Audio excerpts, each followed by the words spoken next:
네, 2023년도 벌써 다 지나고 마지막 12월이 되었습니다. 네, 모든 일이 그렇지만 마무리가 정말 중요하죠. 올해 한 해 여러분들 마무리하지 못하신 일 있으면은 잘 체크하셔서 12월 한 달을 알뜰하게 보내시기를 바라겠습니다. 고양신문 뉴스체크 12월 첫 번째 소식입니다. 3,200억 창릉천 통합하천 사업이 좌초 위기를 맞이했다는 소식입니다. 식사트램 사업 이제 공이 국토부에게 넘어갔다는 소식입니다. LH가 공공주택 부지를 팔아서 고양시에서만 5조의 수익을 얻었다고 합니다. 고양시 공공기관 재편에 시동이 걸렸다는 소식 전해드립니다.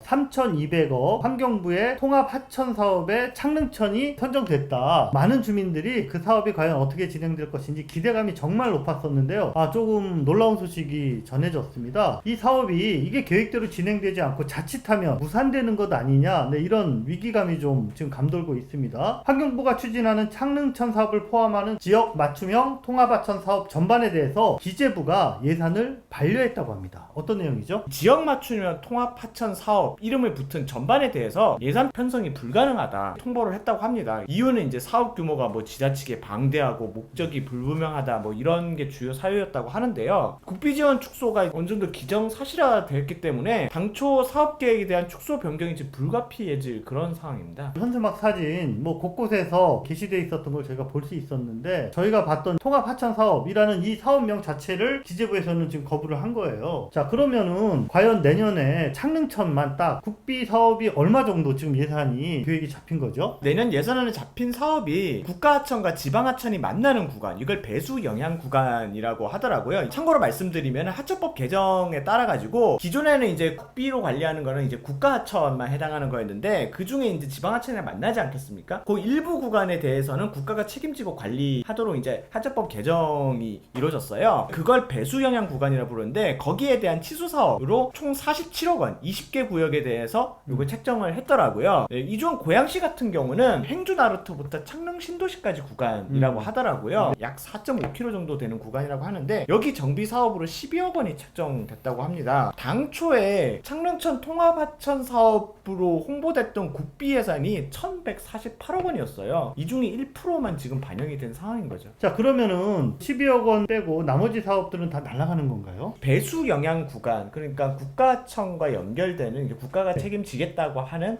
그 구간에 대해서는 환경부가 앞으로 총 500억 정도의 예산을 투입해서 여기 하천 정비 사업을 담당할 예정이라고 해요. 창릉 신도시 구간 같은 경우는 LH가 또 이렇게 개발 사업의 일원으로 여기를 맡아가지고 또 이곳에 대한 친수 공간 사업이랑 진행을 할 거거든요. 문제는 저희가 통합 하천 사업이란 이름으로 사실은 북한산부터 여기 지축 삼송지구까지 국비 지원 받은 걸로 해가지고 이참에 여기를 주민들을 위한 공간으로 만들어보자, 친수 이렇게 공간도 조성하고, 네. 그렇게 계획을 했었던 건데, 이 위쪽 구간에 대한 좀 대책이 없어져 버린 상황이에요. 환경부 쪽에서는 이 구간은 이제 지방하천 구간이니까 우리는 국가하천만 책임진다, 나머지 구간은 경기도랑 고양시 알아서 해라, 쉽게 말해서 이런 입장이어가지고 여기 당초에 책정된 사업비가 한 900억 정도였거든요. 고양시랑 경기도가 알아서 지금 풀어야 되는 상황에 놓였습니다. 고양시가 지금 어떤 입장을 갖고 있느냐가 참 궁금한데요. 통합하천 TF팀이 있어요. 입장을 물어봤는데 아직 환경부로부터 사업 취소라는 그러한 워딩이 담긴 내용은 통보받은 바가 없다. 애초에 통합하천 사업을 처음에 시작할 때도 그렇고 환경부에서 안된 받을 때도 그렇고 하루아침에 예산이 한꺼번에 뚝딱 떨어지는 건 아니라고 알고 있다. 단순히 올해 예산 반영이 됐냐 안 됐냐를 두고 이 사업이 무산됐다 안 됐다를 논하는 거는 좀 약간 성급하다. 기본계획 용역 결과가 나오면은 환경부에 제출을 하고 환경부와 추후 협의를 해서 사업 절차를 진행을 해나갈 거다,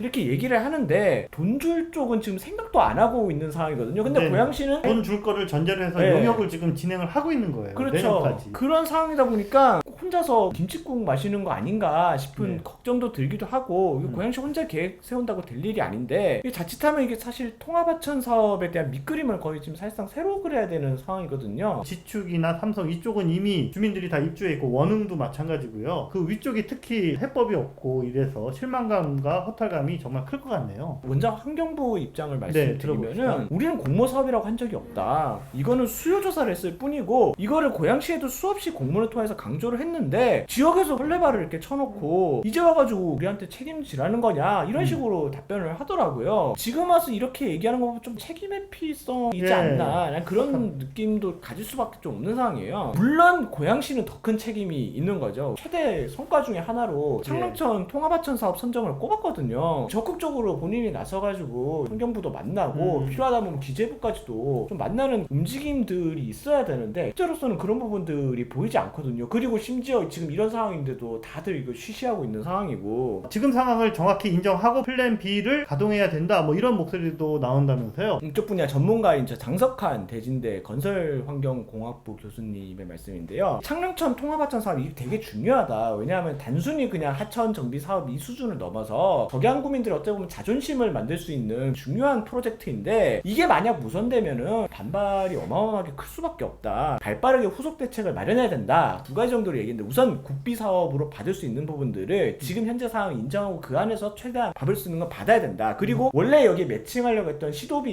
있잖아요. 최대한 활용을 해서 기존 프로젝트를 좀 수정을 하더라도 이 전체적인 그림이 그대로 가져가도록 해야 된다. 그 부분을 말씀드렸고요. 특히 또 이 가운데 중간 부분에 창릉 신도시 구간 있지 않습니까? 여기는 이제 LH가 개발하는 부분이기 때문에 지금 이번에 국비 문제와 무관하게 진행할 수 있는 부분이거든요. 고양시가 조금 더 협상력을 가지고 고양시가 처음에 계획했던 이 통합하천 사업이라는 큰 흐름에 연관이 될 수 있도록 적극적으로 역할을 해야 된다. 위기가 왔을 때 과연 이것을 어떻게 해결할 수 있는지 고양시의 해결 능력을 좀 기대해 보도록 하겠습니다.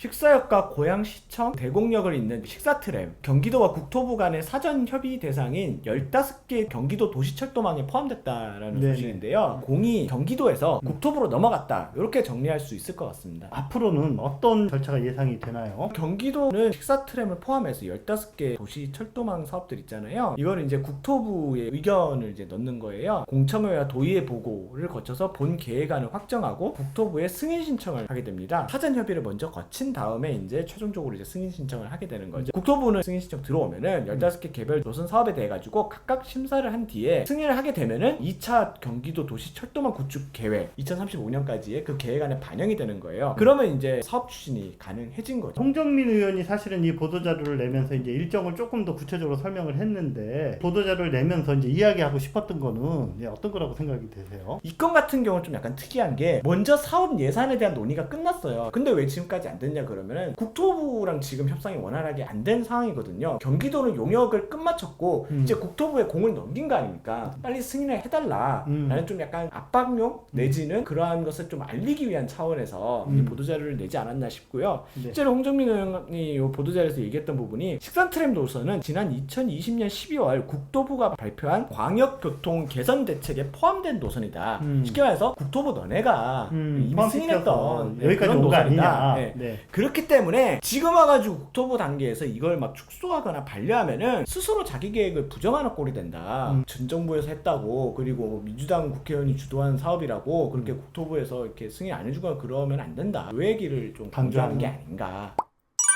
LH가 지난 10년 동안 고양시에서 공공 택지 매각을 통해서 적어도 5조 원 이상의 수익을 거둔 것으로 확인이 됐습니다. 공공 목적으로 소용한 토지를 민간에게 팔아 넘기면서 무주택 서민들의 주거 안정이 아닌 수익 창출에만 이거 몰두한 것 아니냐, 땅 장사한 거 아니냐, 이런 지적이 나오고 있는데요. 어디서 나온 뉴스인지 자세히 이야기 좀 해주세요. 경실련과 이 정의당 심상정 의원실이 지난 27일 날 공동 기자회견을 열었어요. 그리고 지난 10년 동안의 LH의 그 공공 택지 매각 현황 분석 자료를 발표했는데요. 이 LH가 서민 주거 안정을 위해 써야 될 공공 택지를 민간에 매각을 해서 큰 수익을 거뒀다. 여의도의 14배에 달하는 1220만 평. 이 매각 금액으로 따지면 78조 원이라는 어마어마한 규모라고 해요. 이거를 만약 부지를 팔지 않고 여기다가 공공주택을 지었으면은 97만 6천 세대까지 여기 입주가 가능했다. 서민들의 주거 안정에 기여할 수 있었던 이 공공 택지들을 이 LH가 이제 수익 남기겠다고 있다고 다 팔아먹은 거 아니냐 좀 이런 지적이고요. 특히 이 중에서 고양시에만 5조 2천억 원 규모의 공공택지가 민간에 넘어갔다고 해요. 화성시랑 인천 서구, 하남시, 파주시 다음으로 매각 금액이 크다고 합니다. LH가 팔고 난 뒤에 가격이 엄청 올랐다. 시민들을 위해서 쓰여야 할 자산이 민간업체 배불리는 데 쓰인 것 아니냐 뭐 이런 지적도 나왔네요. 분석자에 따르면은 이 LH가 매각한 뒤에 아파트 부지로만 계산을 했는데요. 38조 원이 올랐다고 해요. 약 66%가 오른 건데요. 특히 고양시 덕은지구 같은 경우 케이스로 나와 있더라고요. 개발 당시에 평당 1,975만 원에 매각이 됐었대요. 그런데 지금 평당 3,066만 원이거든요. 1,000만 원 이상 토지 가격이 상승한 거예요. 전국 공공주택 부지 중에 9번째로 높은 집가 상승 규모라고 하네요. 경실련 측은 이날 발표에서 LH는 그동안 토지 수용권, 독점 개발권, 용도 변경권 등 3대 특권을 활용해서 확보한 택지들을 국민을 위해 활용하지 않고 민간에 매각해 수익을 올려왔다라고 좀 비판적으로 이야기를 했습니다. 그러면서 공공택지 매각 즉각 중단, 서민을 위한 공공주택 공급 필요성을 촉구했는데요. 이번 발표가 공공주택 공급 정책에 어떤 변화를 좀 가져오는 계기가 될 수 있을지 관심이 모아지고 있습니다.